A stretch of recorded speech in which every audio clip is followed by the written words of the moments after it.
about your library and your community.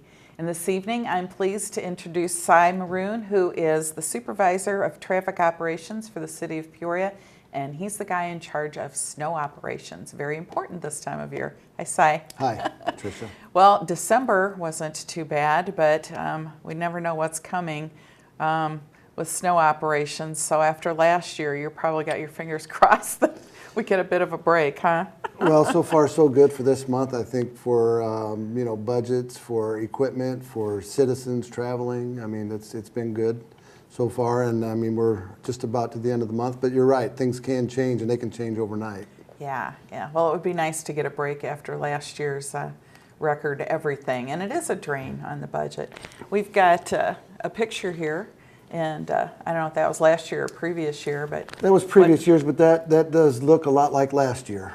Yeah. But that was from a previous year that was taken downtown. But at the same time, that's what we dealt with last year on a pretty consistent basis. As you said, all the record breakings that we had, and there were quite a few. So. What happens when? I mean, are you watching the weather and waiting to see what's coming, or? We're forever watching the weather, watching the forecasts, not only short-term forecasts, but long-range forecasts. We're just, those can change, consistently, but it's always good to get an idea of what we're looking at 10 and 15 days out from now.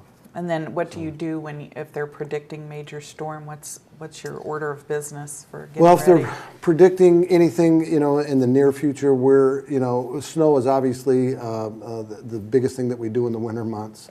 We do other type of work when it's not snowing like today, but we gear up. We start to gear up for our equipment, the manpower. We start to inform them as to what's going on. Just give them some updates. Be alert. Just watch some of the news programs so you're alert on what's happening, especially on weekends when we don't have contact with them regularly. Yeah. We just encourage them just to kind of, be by your phone and encourage them to watch some of the forecasts. Everybody's got the forecast on their phones now, so everybody's at the fingertips. Yeah, everybody's watching their radar all Absolutely, the time. it's helpful, and that's what we want them to do. So then, and from the operations end, we're making sure that our equipment's ready to go. Employees are just on alert. So yeah. Well, here's another shot. What's the hardest part about getting these congested downtown and busy traffic areas plowed? This is a lot of on the cleanup end, and after the storm is done and we're going into the cleanup, especially on the large snowfalls, we've got not just on the primary streets, but we're doing the residential streets as well. But as far as the cleanup goes, it does require some patience on not only on our end, but on the citizens and the people traveling in their vehicles. It's important that they understand that we are doing what we're doing to help them get to where they need to go. And so we want patience, and we ask for patience, and then we want to educate them on what we're doing and why we're doing it.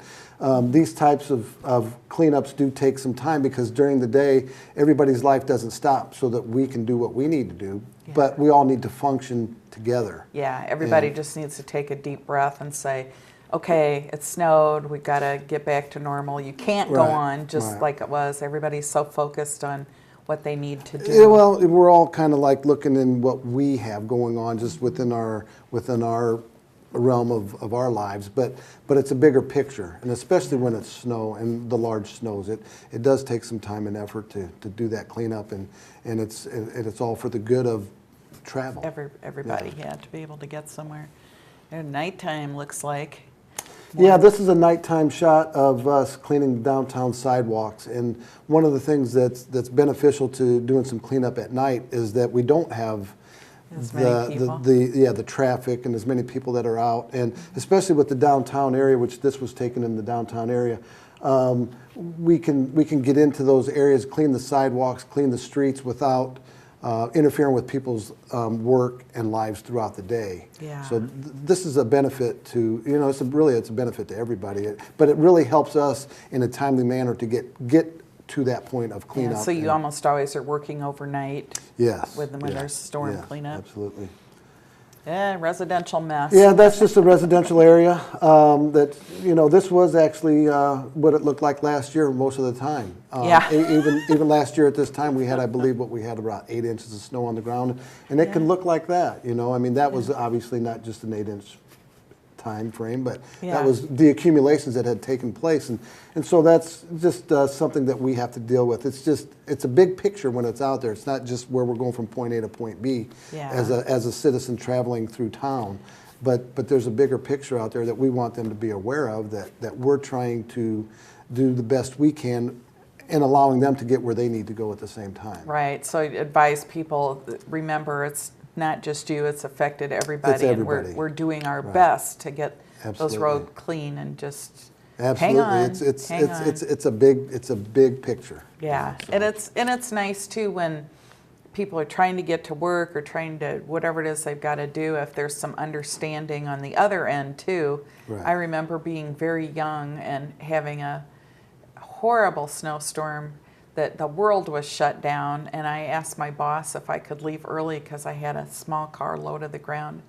He said, no, it's your responsibility to own a car that will get you to and from work. And it was like one of those once-in-a-lifetime storms. So that's the kind of thing where you think you're so focused on this 2 more hours of work that, you know. Right. Yeah. Here's more in the sunshine now. Yeah, obviously the sun, you mentioned the sun. The sun is a huge player in our cleanup. That's just another shot of cleaning up, obviously the downtown area by the Twin Towers. But yes, when the sun comes out, it's kind of, you know, I look at it as a blessing for everybody, you know, because it plays a big role in obviously the melt. But the temperatures are, obviously, you're combating the sunshine with the cold, extreme cold, the extreme cold temperatures, and so we get sun during the day, but then it'll refreeze at night, and that obviously, you know, you don't get out of that cycle for a little while until obviously we get some sunshine or until we get another snowfall, and that's what we're doing. You know what I mean? Exactly. But yeah, temperature, sun, it does play a big role, and it helps, like I say, in a lot of the cleanup, because with using material, sunshine, heat, cars driving over the material, it creates heat, and which then will allow the pavement to start to open up and get wet. Yeah, I think that's with the heavy traffic is one of the issues, because I drive in from the country, and I always, once there's a storm and the county plows everywhere, it's usually a straight shot, and then I hit Peoria. And it's like you just can't clean that up with the number of cars and people that are on the streets, but it is a huge difference from where there are no cars and you can just plow and be done with it. Right. Yeah, that's a big difference. And here's a whole bunch of them in a row. Yeah, this is a process that we call tandem plowing. And this one looks like there's 3 trucks in this particular on this particular street. And tandem plowing is a process that we get into after we do our initial primary route. When we get on the primary routes, which are the main thoroughfares and arteries throughout the city. Right. We get to a point where we've got the primaries have been covered, and we've pretty well got them opened up to where people can travel. We'll go into a tandem plowing situation, which this is what it looks like, one truck right after the other, and we're clearing streets from curb to curb. Really, the width of the really street. doing it good. And and we're 2 and 3 and 4 trucks at a time to be able to get through the town, cleaning up, clearing the snow off the streets at a more rapid pace. Yeah, do it all at once and really make an impact rather than just a little spot. And what happens here, you know, when I say that we're, you know, it's once we run through the routes on the primary routes, they're not necessarily cleared from curb to curb. We've got them open to where there's travel. Yeah. Well, now we're going back into those areas again with multiple trucks, and we're running it, like I say, from curb to curb and doing the full cleanup, and then really things start to happen and start to open up for people and for travel, and for us for on the cleanup end as well. It's like you have some new equipment, a snowblower. What? Yes, that's something new that has been put into our equipment program for this year. It's a pretty large snow blower, actually, is what it is, and, Oh, okay. and it attaches to one of our heavy pieces of equipment, which is So one of our- those things that creates the huge fountain. It does. It'll put out a pretty good spread We'll of have snow. to have some so. video of that later. And that, yes, and we will have some of that, because that there's going to be a lot of attention on that. I think we're going to see a lot of interest in how this works, And and how it it's going to be the works. first time for our organization to utilize Fun, that. fun. But we're looking forward to it, because Yeah. it's going to help with expediting the process of cleaning up in the downtown areas. We will also look at using it in some of the northern parts of town. It's not set up for residential streets or anything of that Okay, nature. so it'll be main thoroughfares. It's a pretty big piece of equipment, and what it'll do is it'll allow us to put snow into a dump truck or a tractor trailer and haul it completely That was out. going to be my next question, because I'm thinking, so you spraying all along the sidewalk and the cars? Yeah. No, going into a dump truck, good. Yes, good. it will Okay. be hauled away, and then Okay. we will clean out, like I say, like a downtown area Yeah. at a more rapid pace. Okay. Mm-hmm. And what have we got for salt? I mean, last year I know just drained the salt supply, and it's did. very expensive. So where are we with salt this year and the We're price? we're in pretty good shape with salt as far as our storage. We have right now on hand, we have 5,500 tons.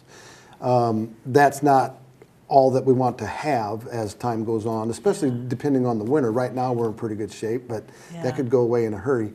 But we have 5,500 tons in stock right now, with another 3,800 tons on order that can be Okay. delivered, will be delivered here in the near future, if not before the end of the year, shortly after the first of the year. So Okay. our salt, and then that'll bring us to a little over 9,000 tons, and we typically have on hand, like to start with between 9 and 10,000 tons. So we're in pretty good shape. I know that there are some municipalities and some towns that are struggling with that, but we're in pretty good shape as far as the city of Peoria goes, and I think that's reassuring to know that we have that, and our citizens can be reassured that, okay, we're on top of it, and we have some salt, and we have our materials in We're place. ready to go. Yeah. Yeah. Well, what about brine? How do you use brine? Brine is it's a new material that we're going to be working with, new liquid type material that we're going to be working with this year. The state of Illinois, Illinois Department of Transportation, does use brine in this area, so people may be somewhat familiar with it. They actually use it as a material that they'll spread prior to a snowstorm or an ice storm. Okay, Get so it on the it's pavement. ready to Okay, go. and then it will stay with the pavement, unless of course it rains. It'll stay with the pavement until the snow or ice or So freezing rain kind of a happens. pre-treat. That's exactly what it is. It's a pre-treat now. So we have that material now for this year. It can also be used in addition to while we're spreading salt. We can put it right on top of the salt, which will then make the material break down faster as well. Because what brine is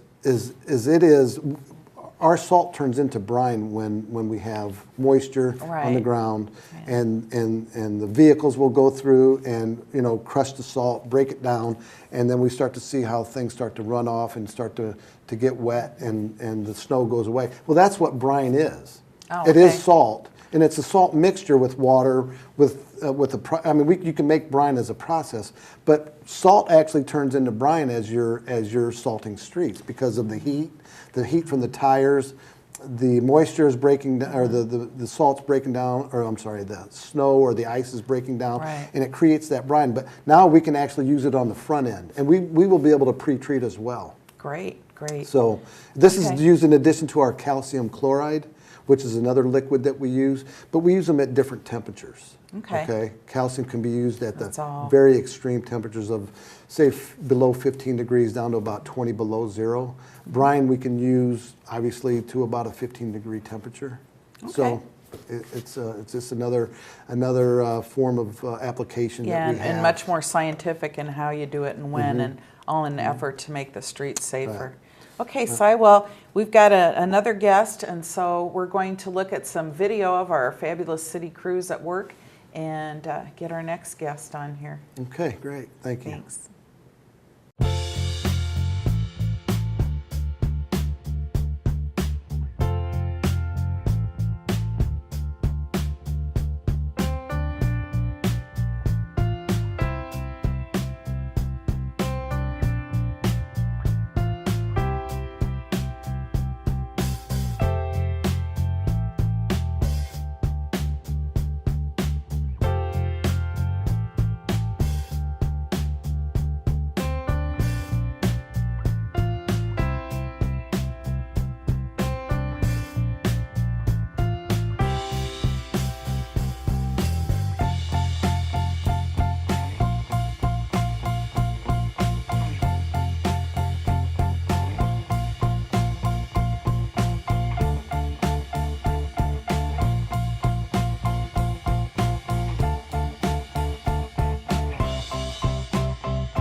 And we're back with our next guest from City of Peoria Public Works, Vicki Hibbard. Hi, Vicki. Hi, good to see you. We're going to talk about some of the less technical, scientific parts of the whole, when the city has a snow, what happens? And one of those things is parking fines, and there's a change. There is a change. The parking ban or the parking fines used to be about $200, sometimes $250, it depends. And we have dropped it down to $50. But that doesn't mean you can still get a ticket and let it accumulate. So it'll be a parking fine or every 24 hours. And we have a parking enforcement officers now. There'll be 5 in the crew. They've switched over from the police department, and they're over at Public Works. So they will be out there, and we just want to warn the people that yes, they will get a ticket. We're going to be enforcing it. It won't be as high, but it will be continuous and vigorous. Exactly, exactly. And there's a reason for that. Sure. And that's so that we can get the snow plows in that area. And because a lot of times what happens is, you know, you have the car there and the snow just keeps accumulating on it, and it makes it really hard for our fellows to get in there. Yeah, and then if they can't get it out once it's been plowed around, Right. which just makes it impossible, then it's even worse. And Right. you're not only have a fine every 24 hours, but you can't get your car anyway. So, what about parking signs for snow routes? What should people be looking for? The parking signs haven't changed. There is a sign, if you go around to the primary areas, you'll see a sign that says snow route, and it'll say no parking 2 inches or more.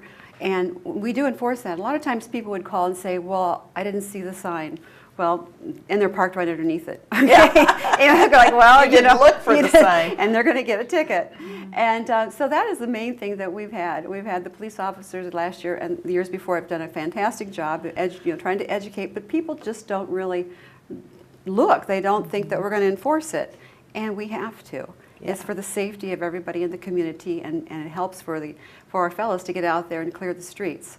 So they Is there have to- some place people can go and see, okay, that, you know, like on the web or something, a map of these are the snow routes? We do have that, right. It's- They can go on that. If you go onto the Peoria Public website and go to Public Works, and that's www.peoriagov.org, then Public Works, you can go down and scroll down and you'll see a section on there that says Snow Plan. And in that area it'll have everything that we're talking about today. It'll have brochures in there, you'll have this video posted and past videos. There'll be snow routes, and they have changed a bit too. And anything that you want to really know, you can Yes. scroll in there and see the snow plan. Yeah, just so you can be prepared in case you think maybe this is a snow route. And Right. And well, with people having all that on their phones and tablets, you don't even have to be at There should home be to a- look it up ahead of time. You can decide Yeah. before you park, Right. along with the weather prediction on your Yeah. phone, find out whether you should park there or not. What about residential parking? Residential parking is pretty much the same way. We'll have a snow ban. And a lot of times the process is if the city manager or someone in our director will call a snow ban, and that might be because of the snow that's coming or the accumulation. So the snow ban then means the residential people, they've got to get their vehicles off the street. And so this parking ban, we'll usually give them, I'll issue a press release, and that goes to all the media, and it'll go to traffic enforcement. So the radio will get that. We'll have different, like on the, what is it called, the little bites. The readers will have that. They'll enforce it. We've got something new now, the next door. So if the neighbors go into and see next door, they'll be able to see that we're posting it. That'll give them a warning. That was one of the problems. So people say, well, I didn't know there was a parking ban. Right. And I would just say, if it's going to be snowing, 2 or so more inches, you need to take that in consideration and just go ahead and move the car. Do you think that they believe, well, you're not going to plow anyway, right away, so I'll just leave it here? We have 18 hours. So that's in our policy. We have to clear the streets within 18 hours. Yeah, so hear that, residential parkers. No, they're coming. We're coming. They're Yep. coming and going to get you out. Yes.